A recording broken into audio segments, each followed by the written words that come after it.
Hello student, Kalyani juniors के online platform पर आपका स्वागत है। मैं हूं लखन दायमा, आपको कक्षा 8 की हिंदी पढ़ा रहा हूं। फ्रेंड, आज हम पढ़ेंगे कक्षा 8 की बसंत भाग 3 का पाठ 5, जिसका नाम है चिट्ठियों की अनूठी दुनिया। ठीक है, अब यहाँ पर जो अनूठी शब्द आया है, इस अनूठी का अर्थ क्या है बच्चों? तो अनूठी का अर्थ आपको ध्यान रखना है, इसका अर्थ होता है अनोखी, निराली, ठीक है, और अद्वितीय। ये इसका अर्थ होता है किसका? अनूठी का। ये आपको याद रखना है। इसके रचयिता कौन है? तो इनके रचयिता का नाम है अरविंद कुमार सिंह। ये इसके लेखक होते हैं। ठीक है, अब जिस चैप्टर को हम शुरू करने जा रहे हैं, इसका सार क्या है? तो ये जो पाठ है, इसका सार यह है कि चिट्ठियों की अनूठी दुनिया से यह हमें परिचित कराता है। इसका मतलब क्या है कि आज हम देख रहे हैं कि वर्तमान में धीरे धीरे चिट्ठियों का, पत्र का जो महत्व है वह कम होता जा रहा है। हम देखते हैं कि पहले 1990 से पहले की बात है कि हमारे भारत में सब लोग अगर कोई संदेश देना चाहते थे तो पत्र के माध्यम से, चिट्ठियों के माध्यम से हमें संदेश भेजते थे। लेकिन अब क्या हुआ है?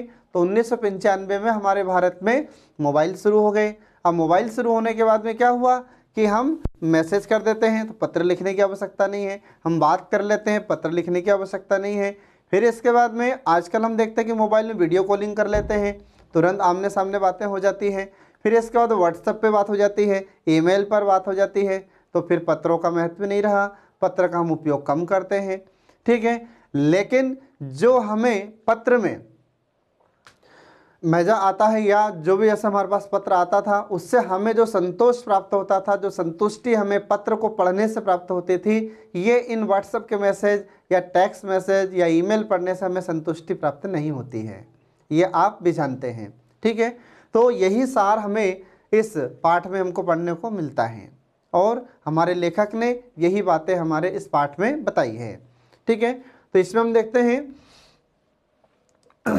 तो इसके अंतर्गत पत्रों की उपयोगिता, सभ्यता के विकास में पत्रों के योगदान, बदलती दुनिया में भी पत्रों की महत्वपूर्ण भूमिका, और पत्र प्रेरणा के स्रोत, दस्तावेज के रूप में पत्र, और ग्रामीण लोगों द्वारा पत्रों का बेसब्री से इंतजार आदि का विस्तार पूर्वक वर्णन इसमें किया गया है। ठीक है, तो इसका मतलब क्या हुआ? तो आज हम देखते हैं कि वर्तमान में जो पत्रों की उपयोगिता है वह बदलती बिल्कुल जा रही है। ठीक है, पहले हम देखते थे कि जैसे हमको अगर कुछ मैसेज करना है, कोई संदेश भेजना होता था तो हम लोग चिट्ठी लिखते थे, पत्र लिखते थे। पहले पोस्ट कार्ड चलते थे, देखा होगा आपने। फिर इसके बाद में अंतर्देशीय कार्ड चलते थे, है ना। फिर इसके बाद में लिफाफे भी चलते थे। तो ये सब हम उसमें पहले प्रयोग करते थे इनका पत्रों के रूप में। लेकिन अब दिन प्रतिदिन इनका प्रचलन सब कम होता जा रहा है ना। इसके बाद फिर सभ्यता के विकास में पत्रों का योगदान भी रहा है, बहुत योगदान रहा है। इसके बाद में बदलती दुनिया में भी पत्रों की महत्वपूर्ण भूमिका रही है। आज अपन देख रहे हैं कि वर्तमान समय बहुत बदल चुका है और इसके बाद भी आज भी पत्रों की भूमिका रहती है। ठीक है, आज भी हम देखते हैं कि जैसे सरकारी विभागों में भी जो बड़े बड़े विभाग होते हैं उनमें पत्रों से ही कार्य होता है। पत्र आज भी भेजे जाते हैं, ऐसा नहीं कि बिल्कुल ही बंद हो गया है। आज भी जैसे हम देखते हैं कि बड़े बड़े लिफाफे भेजे जाते हैं, है ना। इसके बाद फिर पत्र प्रेरणा के स्रोत होते हैं। इसके बाद में दस्तावेज के रूप में इनका प्रयोग किया जाता है। इसके बाद में ग्रामीण क्षेत्र में हम देखते हैं कि जब हम कोई पत्र भेजते थे तो ग्रामीण क्षेत्र में लोगों को अपने पत्र का बहुत ही बेसब्री से इंतजार होता था। आ रहा समझ में? और जब पत्र प्राप्त होता था तो बहुत खुशी प्राप्त होती थी, हमें संतोष प्राप्त होता था, संतुष्टि मिलती थी। ठीक है, और इसी का फिर यहाँ पर पूरा विस्तार पूर्वक वर्णन हमारे लेखक ने किया है। ठीक है, अब इसके बाद देखिए पत्रों का महत्व। तो पत्रों का महत्व क्या रहा है फ्रेंड? तो यहाँ पर देखिए इसमें कि सचमुच पत्रों की दुनिया बड़ी ही विचित्र होती है। आ रहा समझ में? जो पत्रों की दुनिया होती है बहुत ही अलग होती है, बहुत ही विचित्र होती है। और पत्रों का महत्व हमेशा से ही रहा है। पहले भी पत्रों का महत्व था और आज भी पत्रों का महत्व है। ठीक है, इसके बाद फिर पत्रों का काम आजकल के संचार के साधन फ़ोन, SMS नहीं कर सकते। ऐसा क्यों? आज हम देखते हैं कि जैसे मोबाइल से हम व्हाट्सएप से कोई भी मैसेज कर देते हैं। यहाँ से अगर अमेरिका में भी कोई व्यक्ति बैठा हुआ है, हमारा परिचित, हमारा संबंधी, हमारा रिश्तेदार, तो हम यहाँ से व्हाट्सएप पे उससे बात कर सकते हैं, तुरंत बात होती है। वीडियो कॉलिंग कर सकते हैं, ठीक है, टेक्स्ट मैसेज से मैसेज कर सकते हैं। लेकिन ये संतुष्टि हमें आज के जो संचार के साधन है, इससे जो मैसेज करते हैं, इससे हमें संतुष्टि क्यों नहीं प्राप्त होती। और जो पहले पत्र हम भेजते थे उससे हमें बहुत संतुष्टि प्राप्त होती थी, बहुत खुशी मिलती थी जब पत्र आता था तब। आ रहा समझ में। तो इससे हमें उतनी संतुष्टि प्राप्त नहीं होती है। इसके बाद में आज दुनिया का ढेर सारा साहित्य पत्रों पर ही टिका है। तो बहुत सारे ऐसे साहित्य होते हैं, पुस्तकें होती हैं जो किस पर टिकी हुई है, ये पत्रों पर ही टिकी हुई है। इसके बाद में मानव सभ्यता के विकास में पत्रों के योगदान को भुलाया नहीं जा सकता। आज हम देखते हैं कि हम जो मनुष्य होता है, तो मनुष्य के विकास में या मानव सभ्यता के विकास में पत्रों का बहुत महत्वपूर्ण योगदान होता है और हम इसको भुला नहीं सकते। क्यों? क्योंकि जब हम देखते हैं कि पुराने ज़माने में ये न तो टेलीफोन थे और न ही ये दूरदर्शन था और न ही मोबाइल था, तो फिर बातचीत कैसे करते थे हम लोग? तो फिर पत्रों के माध्यम से ही बातचीत करते थे। पत्र भेजकर ही हमारा कोई भी मैसेज या कोई भी संदेश उस व्यक्ति तक पहुंचता था जिसे हम पहुंचाना चाहते थे। ठीक है। इसके बाद फिर अलग अलग भाषाओं में पत्रों का अलग अलग नामों से जाना जाता है। तो हम देखते हैं कि जैसे अलग अलग भाषाओं में अलग अलग पत्रों को हम नाम से जानते हैं। जैसे संस्कृत में पत्र कहा जाता है, उर्दू में खत कहा जाता है, पता होगा आपने। ठीक है। इसके बाद इंग्लिश में उसे अपन लेटर कह देते हैं। ठीक है। अलग अलग भाषाओं में अलग अलग नाम से इसको जानते हैं। अब इसके बाद में इन पत्रों में मनुष्य की यादें छिपी रहती हैं। इसका मतलब क्या हुआ? तो जब हम कोई भी पत्र पढ़ते हैं तो उसमें उसकी यादें छिपी रहती है। इसका मतलब ये हुआ कि जिस व्यक्ति ने हमें पत्र भेजा है ना, तो जो व्यक्ति हमें पत्र भेजता है तो वह उसके वास्तव में हमें उसके विचार बताता है कि वह क्या सोच रहा है, आपके बारे में कैसी विचारधारा रखता है। ये हमें पत्रों को पढ़ने से लगता है। और जब हम पत्र पढ़ते हैं तो ऐसा लगता है कि सामने वाला व्यक्ति हमें कोई बात बोलकर बता रहा है या उसकी सारी बातें हमें बता रहा है। ठीक है। और जब पत्र पढ़ते हैं तो ऐसा लगता है कि पत्र बोल रहे हैं। ठीक है। ये आपको ध्यान रखना है। तो उसमें मनुष्य की यादें छिपी रहती हैं। ठीक है। इसको जैसे हमने मान लो किसी का पत्र संभाल कर रखा है, आप उसको जब भी पढ़ोगे तब उसकी यादें आपके सामने ताज़ा हो जाएगी। ठीक है। इसके बाद में प्रत्येक व्यक्ति की अपनी विशेष लेखन कला होती है। तो हर व्यक्ति अपने अपने तरीके से अलग अलग लेखन कला को रखता है। ठीक है। अलग अलग व्यक्ति अलग अलग तरीके से पत्र लेखन लिखने में माहिर होते हैं, मशहूर होते हैं। अगला होता है कि भारत में प्रतिदिन 4 करोड़ डाक में डाली जाने वाली चिट्ठियों के द्वारा इनकी अहमियत के बारे में भी जाना जा सकता है। तो हमारे भारत में प्रतिदिन लगभग 4 करोड़ पत्र या चिट्ठियां डाकघरों में डाली जाती हैं। अब सोचिए अब आप कि कितने बड़े स्तर पर हमारे भारत में आज भी पत्र को भेजा जाता है या चिट्ठियों को भेजा जाता है। ठीक है। ये आपको ध्यान रखना है। इसके बाद अब देखिए इसमें पत्रों की दुनिया में बदलाव। तो पत्रों की दुनिया में बदलाव कैसे हुआ? तो प्राचीन काल में पत्रों को लाने ले जाने का काम हरकारे किया करते थे या तेज घोड़े किया करते थे। हरकारे का मतलब होता है डाकिया। ठीक है। और तेज घोड़े, तो जो भी डाकिया होता था वह घोड़े पे बैठकर इस संदेश को, पत्र को एक स्थान से दूसरे स्थान पर पहुंचाता था। फिर बाद में क्या हुआ? तो बाद में पहिए के आविष्कार के बाद इसमें तेजी से परिवर्तन हुआ, तेजी से बदलाव आया। तो जब पहिए का आविष्कार हो जाता है तो पहिए के आविष्कार के बाद में रेल का आविष्कार भी हो जाता है। फिर इसके बाद में बस है और कई यातायात के संसाधन चलना शुरू हो जाते हैं। तो इससे जो हमारे पत्र होते थे, पत्रों को पहुंचाने में तेजी आई। जहां पर घोड़े को पहुंचने में मान लीजिए कि 4 दिन लगता था, तो हमारी ट्रेन एक ही दिन में पहुंचा देती है। ठीक है। तो इससे फिर क्या हुआ?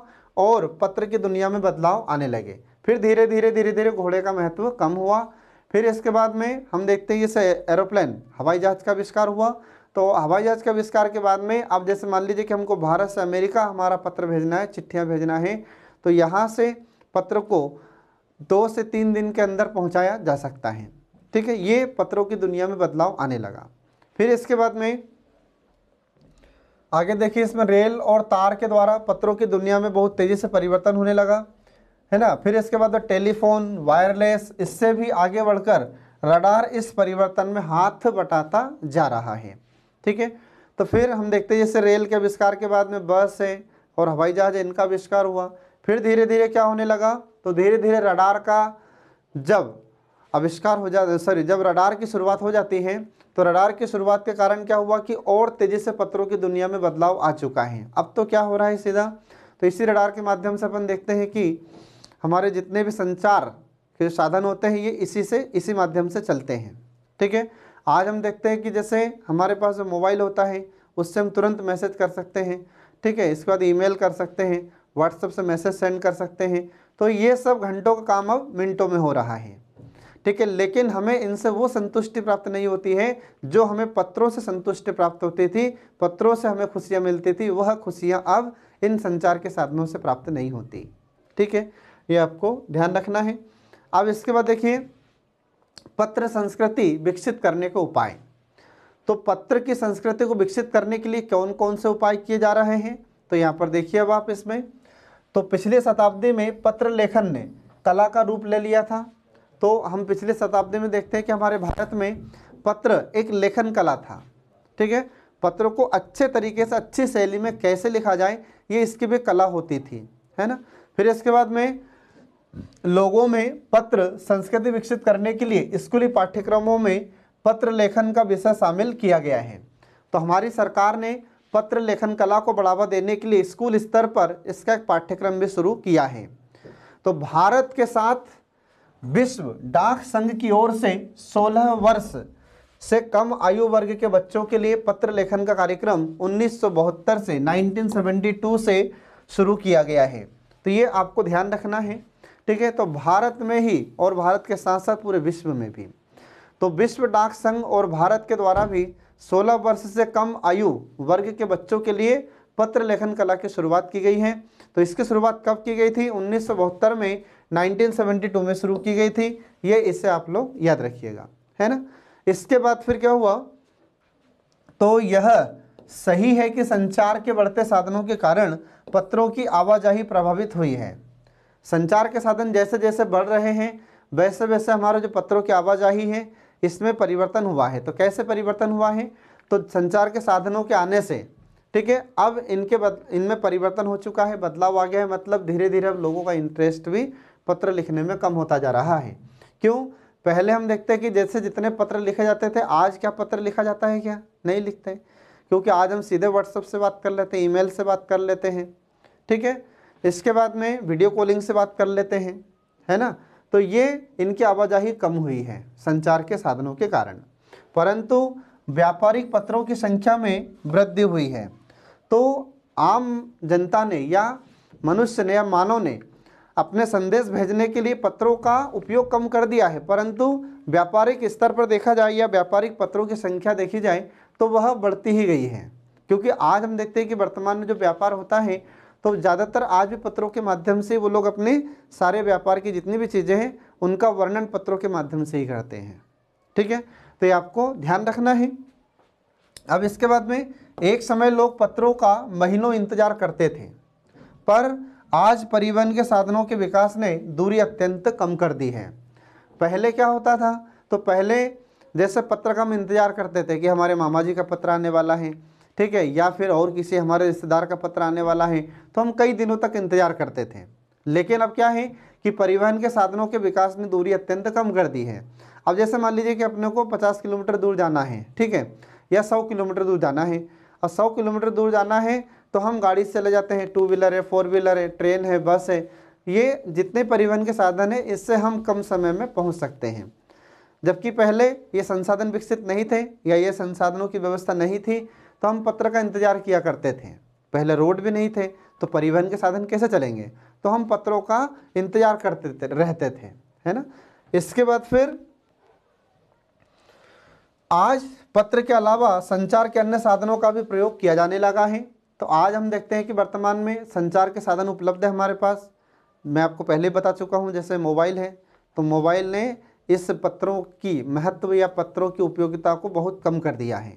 ठीक है, तो संचार के साधनों में हमारे पास जैसे कंप्यूटर की व्यवस्था है, इसके बाद में लैपटॉप होता है, फिर इसके बाद में हमारे पास मोबाइल होता है, इनसे हम तुरंत ईमेल कर सकते हैं, ठीक है, मैसेज कर सकते हैं, वीडियो कॉलिंग करके बात कर सकते हैं, ठीक है, इसके बाद में कॉल करके हम हाल समाचार पूछ सकते हैं। तो धीरे धीरे क्या हो रहा है, इन संचार के साधनों के कारण पत्रों का महत्व कम होता जा रहा है या पत्रों की उपयोगिता धीरे धीरे कम हो रही है। ठीक है, इसके बाद फिर आगे देखिए, पत्रों के अनेक रूप। ठीक है, अब पत्रों के अनेक रूप कैसे होते हैं? तो अनेक लोग ऐसे होते हैं, ठीक है, तो अपने पूर्वजों की चिट्ठियों को सहेजकर विरासत के रूप में रख लेते हैं। तो पत्रों के अनेक रूप में अपन देखते हैं कि बहुत सारे ऐसे लोग होते हैं जो अपने पूर्वजों की चिट्ठियों को सहेजकर विरासत के रूप में रखते हैं। इसका मतलब ये होता है कि कई लोगों को आपने देखा होगा कि जैसे पुराने जो पत्र आते थे, चिट्ठियाँ आती थी, उसको वो लोग संभाल कर रखे हुए हैं और उनको जब भी पढ़ते हैं तो उसमें यादें ताज़ा हो जाती हैं। तो वे लोग यादगार के तौर पर इन चिट्ठियों को, इन पत्रों को संभाल कर रखे रहते हैं। इसके बाद फिर बड़े बड़े विद्वान, लेखक, पत्रकार, उद्यमी, कवि, प्रशासक आदि व्यक्तियों के पत्रों को अनुसंधान का विषय बनाया जाता है। तो इसमें हम देखते हैं कि जो पहले हुआ करते थे, अच्छे अच्छे लेखक हुआ करते थे, विद्वान हुआ करते थे, पत्रकार थे, उद्यमी थे, उद्यमी मतलब व्यवसाय करने वाला व्यक्ति, व्यवसायी, इसके बाद कवि थे, प्रशासक थे, इन आदि व्यक्तियों के पत्रों को अनुसंधान का विषय बनाया जाता है। इनके पत्रों को रखा जाता है और इनके पत्रों पर फिर रिसर्च किया जाता है। ठीक है, इसलिए इनके पत्रों को संभाल कर रखा गया है। इसके बाद फिर नेहरू जी ने अपनी पुत्री इंदिरा गांधी को जो पत्र लिखे थे वे आज करोड़ों लोगों के लिए प्रेरणा स्रोत बने हुए हैं। तो पुराने समय में हम देखते हैं कि पंडित जवाहरलाल नेहरू ने, ठीक है, तो पंडित जवाहरलाल नेहरू ने अपनी पुत्री इंदिरा गांधी को जो पत्र लिखे थे वे पत्र आज भी सहेज कर रखे हुए हैं, संभाल कर रखे हुए हैं, जो कई लोगों के लिए प्रेरणा स्रोत बने हुए हैं। इन पत्रों से कई लोगों को प्रेरणा प्राप्त होती है। ठीक है, ये आपको ध्यान रखना है। इसके बाद फिर पत्रों को संभाल कर रखा जा सकता है पर फोन या एसएमएस को नहीं। आ रहा समझ में? अब जो पुराने पत्र हैं तो कई लोगों ने पत्रों को संभाल कर रखा है, सहेज कर रखा हुआ है, लेकिन हमारे पास जो वर्तमान में एसएमएस आते हैं, व्हाट्सएप पर मैसेज आते हैं, ईमेल होते हैं, इनको हम सहेज कर या इन्हें हम संभाल कर नहीं रख सकते। ठीक है, इसके बाद फिर दुनिया भर में जानी मानी हस्तियों के पत्रों का संग्रहालय में रखा गया है, जो देश काल जानने में आसानी और इसका असली पैमाना भी हमें मिलता है। इसका मतलब क्या हो गया? तो इसका मतलब हो जाता है कि जानी मानी हस्तियां हैं, इनके पत्रों को संभाल कर रखा गया है। और कहाँ पर रखा गया है? संग्रहालय में रखा गया है। संग्रहालय को इंग्लिश में कहते हैं म्यूजियम, और संग्रहालय का मतलब ये होता है संग्रह धन आलय। ठीक है, मतलब एक ऐसा स्थान जहाँ पर कुछ चीज़ों को संभाल कर रखा जाता है, इकट्ठा करके रखा जाता है, उसे हम संग्रहालय कहते हैं। तो ऐसे संग्रहालय में जो पत्र होते हैं उनको संभाल कर रखा गया है, जो देश काल को समझने में और जानने में उसका असली पैमाना होता है। तो जब इन संग्रहालय में हम पत्रों को देखते हैं, पत्रों को पढ़ते हैं, तो इससे हमें एक नई यादें प्राप्त होती है। पुरानी जो यादें फिर से नई हो जाती है, ताज़ा हो जाती है। ठीक है, ये पत्रों के अनेक रूप होते हैं, तो इसको ध्यान रखना है आपको। अब इसके बाद में ऐसे ही हमारे महात्मा गांधी थे। तो जो हमारे महात्मा गांधी राष्ट्रपिता थे, इनके पास दुनिया भर से पत्र आते थे, और इनके पास जो भी पत्र आते थे तो उन पत्रों पर केवल इंडिया लिखा जाता था, केवल भारत लिखा जाता था। ठीक है, इंग्लिश में इंडिया लिखा जाता था, और वह पत्र उन तक जरूर पहुंच जाता था। तो पूरे विश्व भर से कहीं से भी अगर कोई पत्र आता था और उस पर इंडिया लिखा जाता था, तो वह पत्र किसके पास पहुंचता था? गांधी जी के पास वह पत्र जरूर पहुंच जाता था। अब सोचिए पत्रों की कितनी बड़ी विशेषता थी उस समय में। ठीक है, इसके बाद गांधी जी इन पत्रों का जवाब स्वयं देते थे। तो गांधी जी के पास उस समय जो भी पत्र आते थे उन पत्रों का जवाब गांधी जी खुद देते थे, स्वयं देते थे, है ना। इसके बाद फिर महात्मा गांधी और स्वतंत्रता नायकों के पत्र गांव-गांव मिल जाते थे या मिल जाते हैं। तो महात्मा गांधी के पत्र और हमारे भारत में जो स्वतंत्रता सेनानी थे, इनके पत्र गांव-गांव में आपको मिल जाते हैं। ठीक है, आज भी हम देखते हैं कि जो स्वतंत्रता सेनानी हुआ करते हैं तो उनके पत्र आया करते थे उनके गांव में, तो उनके पत्र आज भी हमें मिलते हैं। ठीक है, इसके बाद फिर लोग उन्हें प्रशस्ति पत्र जैसा ही मानते हैं। आ रहा समझ में? तो इन स्वतंत्रता सेनानियों के जो पत्र आते हैं तो उन्हें लोग क्या समझ कर रखे हुए होते हैं? प्रशस्ति पत्र उसको समझकर अपने पास रखे हुए होते हैं। पुराने समय में हम देखते हैं कि जैसे जो सेना होती है हमारी, तो सेना में भी जो सैनिक होते हैं तो सैनिक लोग भी वहाँ से बॉर्डर से अपने घर वालों को, अपने माता पिता को, अपने भाइयों को, बहनों को और घर के अन्य सदस्यों को या अपने रिश्तेदारों को पत्र लिखा करते थे, तो बहुत अच्छा लगता था, बहुत संतुष्टि मिलती थी उन पत्र से। फिर इसके बाद में जैसे उन्होंने अगर उधर से कोई पत्र लिखा है सेना के किसी भी सैनिक ने, तो फिर उसके जो घर वाले होंगे तो घर वाले भी उस सैनिक को या अपने बच्चे को पत्र भेजते थे।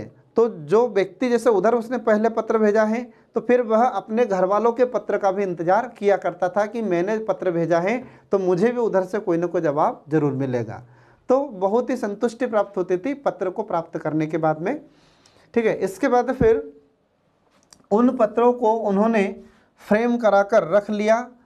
और इसमें हम देखते हैं कि बहुत सारे लोग ऐसे हैं जिन्होंने जो पुराने पत्र हैं उनको उनकी फ्रेमिंग कराकर अपने घर में रखा हुआ है। जैसे आपने देखा होगा कि हम भगवान की तस्वीर को, भगवान की फ़ोटो की फ्रेमिंग कराकर अपने घर में रखे हुए होते हैं। तो ऐसे बहुत सारे लोगों ने जो पत्र होते थे उन पत्रों की फ्रेमिंग कराकर अपने घर में रखे हुए हैं, आज भी हैं। ठीक है, इसके बाद फिर ये पत्र किसी दस्तावेज से कम नहीं होते, और ऐसे जो पत्र होते हैं ये किसी भी दस्तावेज या किसी भी डॉक्यूमेंट से कम नहीं होते हैं। ठीक है, इसके बाद फिर श्री बच्चन ने, तो श्री बच्चन, निराला जी और दयानंद सरस्वती द्वारा लिखे गए पत्र इसके उदाहरण हैं।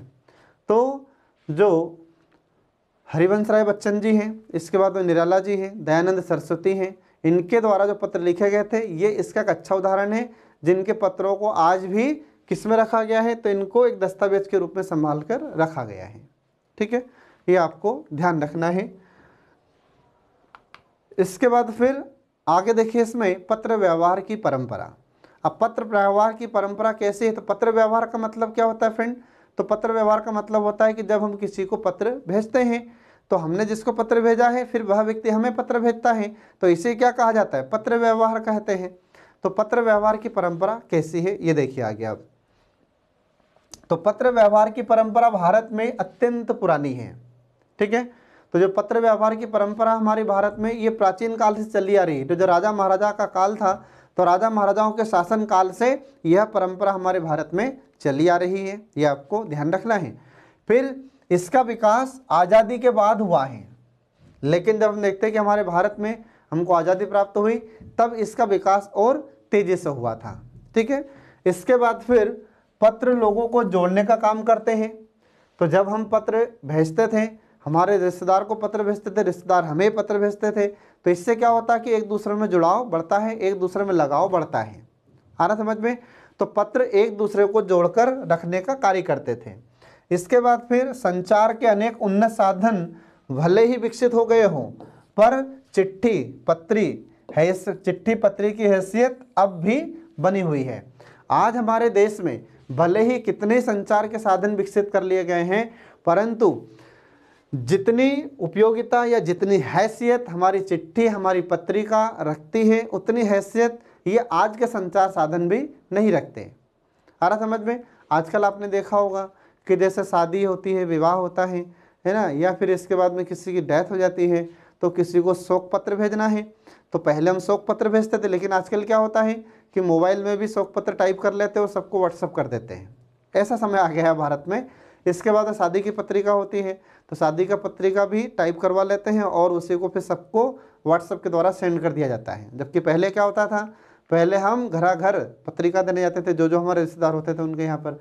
फिर इसके बाद शोक संदेश अगर देना है तो हमारे जो भी परिचित हैं, हमारे रिश्तेदार हैं, उनको हम घर घर जाकर देते थे।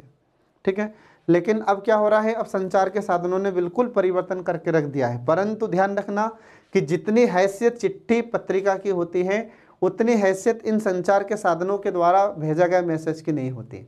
आजकल क्या होता है, जैसे हमने व्हाट्सएप पे किसी को मैसेज किया, वो पढ़ेगा और थोड़ी देर बाद उसको डिलीट कर देगा। करता है कि नहीं करता है? लेकिन क्या ऐसा होता था क्या पहले हमारे, कि हम किसी को पत्र भेजे और पत्र को फाड़कर फेंक दिया उसने? नहीं, पहले हम जब पत्र भेजते थे तो उस पत्र को संभाल कर रखता था व्यक्ति। ठीक है, लेकिन क्या आजकल हम जो मैसेज सेंड कर रहे हैं, ईमेल सेंड करते हैं, व्हाट्सएप पे सेंड करते हैं, तो इसको कोई संभाल कर रखता है क्या मैसेज को? नहीं रखता है। ठीक है, तो इसलिए आज भी इन पत्रों की, इन चिट्ठियों की, पत्रिकाओं का बहुत महत्व है। इसके बाद आगे देखिए, तो शहरी, ग्रामीण, रेगिस्तानी, पहाड़ी, सागर तट, झोपड़पट्टियों या दुर्गम जंगलों में रहने वालों में से जो भी हो, या दुर्गम स्थानों में रह रहे हो, सैनिक हो, पत्र का इंतजार बेसब्री से करते हैं। ठीक है, तो अभी थोड़ी देर पहले ही मैंने आपको बताया था कि हमारे भारत में जो सेना में कार्य करने वाले सैनिक होते हैं, इन सैनिकों को पत्रिका का या अपने पत्र का, लेटर का बहुत बेसब्री से इंतजार होता है। अब वो चाहे शहरी हो, ग्रामीण हो, रेगिस्तानी हो, पहाड़ी हो, या सागर तट हो, या फिर झोपड़पट्टियों में रहने वाला व्यक्ति हो, या दूर जंगलों में निवास करने वाला व्यक्ति हो, चाहे फिर हमारे सैनिक हो, पत्र का बहुत बेसब्री से इंतजार होता था। आ रहा समझ में? इसके बाद फिर करोड़ों लोग खतों और अन्य सेवाओं के लिए डाकघर के दरवाजे तक भी जाते थे। ठीक है, तो कई लोग तो ऐसे होते थे कि जैसे मान लीजिए कि उनको ऐसा लगता था कि यार मेरे रिश्तेदार मुझे पत्र भेजेगा, तो वो लोग डाकघर में जाकर पूछ लिया करते थे कि बाबूजी हमारे रिश्तेदार का यह पत्र या इस नाम के व्यक्ति का पत्र अभी तक आया था क्या? तो बोलेंगे कि नहीं, अभी नहीं आया है। मतलब इतना हम बेसब्री से इंतजार करते थे पत्र का। ठीक है, फिर इसके बाद में अन्य सेवाओं के लिए भी डाकघरों के दरवाजे तक जाते थे, और आज भी दूर देहात में पत्र और मनी ऑर्डर लाने वाले डाकियों को देवदूत के रूप में देखा जाता है। अब यहाँ पर डाकियों को देवदूत क्यों कहा गया है फ्रेंड? तो डाकिया को देवदूत इसलिए कहा जाता है क्योंकि जो ग्रामीण क्षेत्र होता है, दूर दराज के क्षेत्र होते हैं, वहाँ पर जैसे अगर किसी को पैसे भेजना है, ठीक है, पहले और आज भी हमारे भारत में अभी भी ऐसे दूर दराज के क्षेत्र में ऐसे गांव बसे हुए हैं जहां पर पक्की सड़क नहीं है, और ऐसे आज भी पिछड़ा हुआ तबका रहता है, ऐसा पिछड़ा हुआ वर्ग रहता है, पिछड़े हुए लोग रहते हैं जिनके पास आर्थिक संसाधन उपलब्ध नहीं है। अर्थात आज भी उनके पास, हम जैसे देखते हैं कि जो पकवान विभिन्न प्रकार के हम लोग खाते हैं, ऐसे विभिन्न प्रकार के पकवान उनको प्राप्त नहीं होते। आज भी उनको 2 वक्त का खाना ढंग से प्राप्त नहीं होता है। ऐसे पिछड़े हुए लोग हमारे भारत में रहते हैं। तो ऐसे पिछड़े हुए लोगों को मनी ऑर्डर के माध्यम से आज भी पैसा मिलता है, वहाँ पर आज भी ATM की सुविधा उनके पास नहीं है। ठीक है, तो ऐसे लोगों को पैसे कैसे प्राप्त होते हैं? तो ऐसे लोगों को पैसा मनी ऑर्डर के द्वारा प्राप्त होता है। अब ये मनी ऑर्डर क्या होता है? तो मनी ऑर्डर का मतलब होता है कि जैसे हम पोस्ट कार्ड पहले भेजते थे, तो ऐसा कार्ड होता है ना। तो पहले हमको पैसा जमा करना पड़ता है पोस्ट ऑफिस में, फिर पोस्ट ऑफिस से वह पैसा और एक पोस्ट कार्ड के रूप में मनी ऑर्डर उस व्यक्ति के पास पहुंचेगा जिसको हमने भेजा है। ठीक है, तो फिर जो पोस्ट ऑफिस होता है या जो हमारा डाक विभाग होता है, तो डाक विभाग हमारे पैसे उस व्यक्ति तक पहुंचाता था, है ना। तो ऐसे ग्रामीण क्षेत्र में, दूर दराज के क्षेत्रों में कई लोगों को ऐसे ही प्राप्त पैसे होते थे। तो इसलिए ये डाकिये इन ग्रामीण क्षेत्र के लोगों के लिए किसी देवदूत से कम नहीं होते। क्यों देवदूत से कम नहीं होते?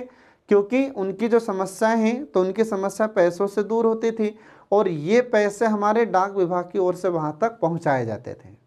तो जो डाकिया होता था, यह डाकिया किसी देवदूत से कम नहीं है।